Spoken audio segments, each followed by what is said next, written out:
All right, welcome back to the second semester. We'll go ahead and start off with Chapter 7, our ratios and proportions, just a little bit of review from previous math classes. We have a ratio is going to be a comparison of two quantities using division, usually expressed in the simplest form. What that means is simplify, reduce.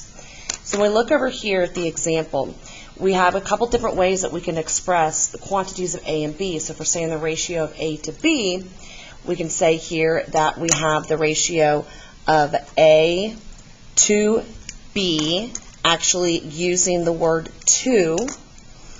We can also use we can use a colon, saying here the ratio of A to B, using the colon. Or we can also write it in a fraction form here, where we have A over B. But with the fraction, which you have to remember with this part right here, you can use that, but B cannot be 0. It has to be, because you cannot have 0 on the bottom of a fraction. Okay? You can also have your extended ratios here. Your extended ratios are going to be 3 or more quantities. So here we're looking at, say, okay, we're going to stick with, we have A to B to C now. So this also means that the first two quantities here that we have, we could say that A is to B. We can also say that B is to C. So we're just kind of separating them. And then we can also say A is to C. So we have different ways that we can compare it. Whenever we have our 3 quantities, we can also reduce it down to 2. So with our example here, first example, we're going to take a look at a music store. And I'm going to color coordinate all these different things, because that's kind of what I do. Here we're going to have 40 trumpets. We are going to have 39 clarinets. We're going to have 24 violins, 51 flutes, and 16 trombones at this music store. So we're going to use this information to help us with A, B, C, and D. I'm going to do A and C with you. You're going to do B and D on your own. So as a review, here we want the ratio of trumpets to violins. So we have our trumpets to violins. So all we need to do is take a look at our numbers here. And I'm going to write these in fraction form at first. Trumpets comes first, so trumpets has to come first in the ratio. So we'd have 40 to the number of violins we had was 24. Now, as we saw earlier, it did say that we need it in the simplest form, so we need to simplify this. And both of these can be divided by 8. And when we do that, we'll come out to the ratio of trumpets to violins is 5 to 3. You can also write it, and a lot of times we'll see with the colon, 5 to 3. Now, with letter C, we are wanting violins, so here are violins, to total instruments, okay? So what we need to do is figure out what our total is. So here, when we go find our total, all we have to do is add them together. We have 40 plus 39 plus 24 plus 51 plus 16. We add all of these together, our total instruments will be 170. So our ratio of violins to total instruments would be 24 violins to 170 total instruments. Now this can be simplified, and we can only simplify it by dividing both by 2, and we'll wind up with 12 over 85. That would be our ratio, or 12 to 85. So you are going to be responsible for B and D following those examples, and we'll go over it in class. We're going to take a look at another kind of example here, and what I want you guys to see is that we are going to be dealing with your extended ratio. If you can see from our problem, we have several numbers there. We're going to talk about the ratios of the measurements of an angle and a triangle are 3 to 4 to 5. And we want to find the measurement of each one of these angles. So what we have to do, since we're dealing with the angles in a triangle, we need to remember that the total number of the total interior angles is going to equal 180 degrees. Okay, so I'm going to show you here. What we're going to do is we're going to say, okay, we don't know, it's not 3 degrees, 4 degrees, and 5 degrees. There's a missing number there. And when we don't know a number, we use a variable. So we'll use x. So all we know is that if we multiply that 3 times that unknown number, we add the 4 times the unknown number, plus the 5 times the unknown number, we will have 180 degrees. So we're just going to simplify and solve for x now. We add these up, combine our like terms, we get 12x equals 180. Then we divide both sides by what's attached to x, and x is going to equal 15. This is going to wind up being our scale factor. This is what we are going to be multiplying the 3, the 4, and the 5 by to get our new, the actual angle measurements. So here I'll start with the 3. So we're going to take 3 times what x was, which was 15, and find out that the first angle measurement, the smallest one, is going to be 45 degrees. Then I will take the next 4, and again, we're just going to plug in that 15, that scale factor, and we're going to wind up with 60 degrees. And then last but not least, we have our largest angle, the 5. 5 times our 15 will give us 75 degrees. And if you can go through and you can double check, did I do this correctly? Well, if we add 45 plus 60 plus 75, this should equal 180 degrees. Okay? There is a second method to this. Let me switch some colors. Here, I didn't leave myself a whole lot of room, but I'll manage. And we're going to talk about our ratio total. Okay? Your ratio total is simply going to be that 3. Well, I should probably put ratio total there, huh? So we know what we're talking about.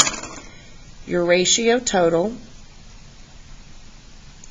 is going to equal your 3 plus 4 plus 5, these 3 numbers, give us a 12. So like we did with the instruments up here, we added all of these up together to get the total. So your second method here, sorry, it's kind of getting a little sloppy, is we can figure out, okay, how we can figure these out. Let's take a look at our small angle, the ratio of our small angle to our total, which we'll put S in for small and T for total. And we're going to find, okay, well, what was our small? Our smallest number was 3. So we have 3 to, well, our total was 12. This is going to simplify down to 1/4. So this is our ratio of the small angle to the total ratio. So we know that our total angles have to be 180 degrees.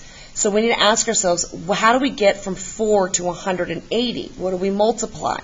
And we're going to end up multiplying by 45.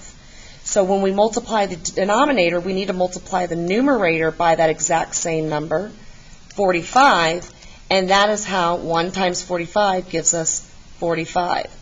And that's another way that we can get our smallest angle. We'll do the same thing for the medium and the large. We'll do our medium angle to total angle, which our medium was 4 up here, and our total is still 12.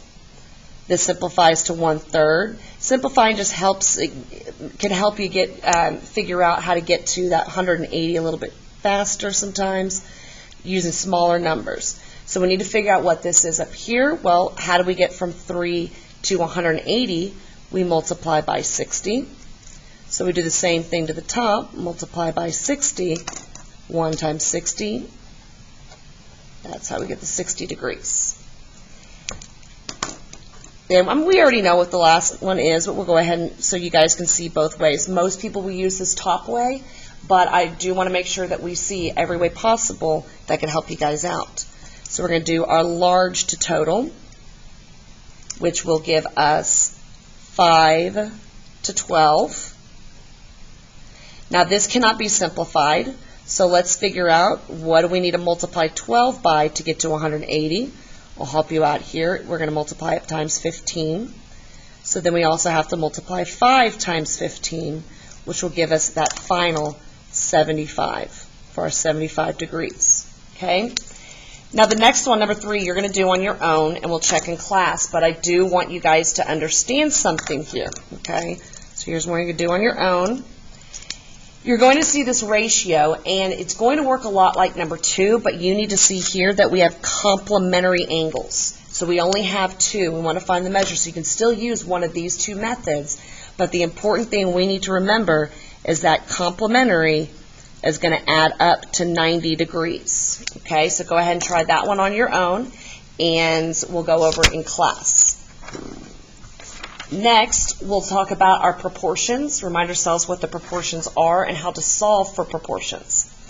Your proportions are going to be an equation, and it's going to state that 2 ratios are equal. So what we have here, this A over B and this C over B, these are your ratios. We already saw we can have ratios in fraction form. Again, remembering B cannot be 0. Okay? D cannot be 0. Why? Because they're the bottom numbers. The bottom numbers can never be 0 whenever you have ratios in fraction form. Your cross product is going to be when you're actually multiplying, what we call cross multiplying. So you cross multiply to get AD. So let me set this up so we can actually see it in action. If we have A to B is equal to C to D, if we cross multiply, cross product, we multiply A times D, we get AD. And the other way around, if we cross multiply here, B times C, we're going to get BC. So that's again where we get our cross product property, where you get your AD is equal to BC. The very first proportion here, I'm going to let you guys do, because the second one is going to involve distribution, and we need to remember how to do that. So you're going to be doing number 4, and let's take a look at number 5. If we use our cross product, we'll go ahead and let's say we'll multiply right here, x plus 3 times 5, and we're also going to do a cross product 2 times 4x. So it doesn't matter which one goes on the left and which one goes on the right. That one is entirely up to you. Okay, make sure this is cleared, about as clear as it's going to get. So if I go 2 times 4x first, I would have 2 times my 4x in parentheses, and this will be equal to, well, when I cross multiply the other 2, I'm going to put the 5 on the outside, and I want the x plus 3 on the inside. So now with the left-hand side, all we have to do is that 2 times 4 gives us 8. Don't forget x. And then with our distribution, we need to remember we have to distribute what's on the outside to everything on the inside. Don't leave anybody out. 5 times x, just a 5x, and then a 5 times a, pay attention, positive 3. So we'll have a positive 15. Now we just go through and we solve for x exactly like we know how to. Okay, I'm going to move my 5x first, so these cancel. And I am left with 3x equals, bring down that 15. And then your last step, divide by 3. X will equal 5. Okay, so there's your review on your distribution as well. So you are also going to complete C. I need you guys practicing this distribution on your own. We'll go over all of this in class tomorrow. Best of luck.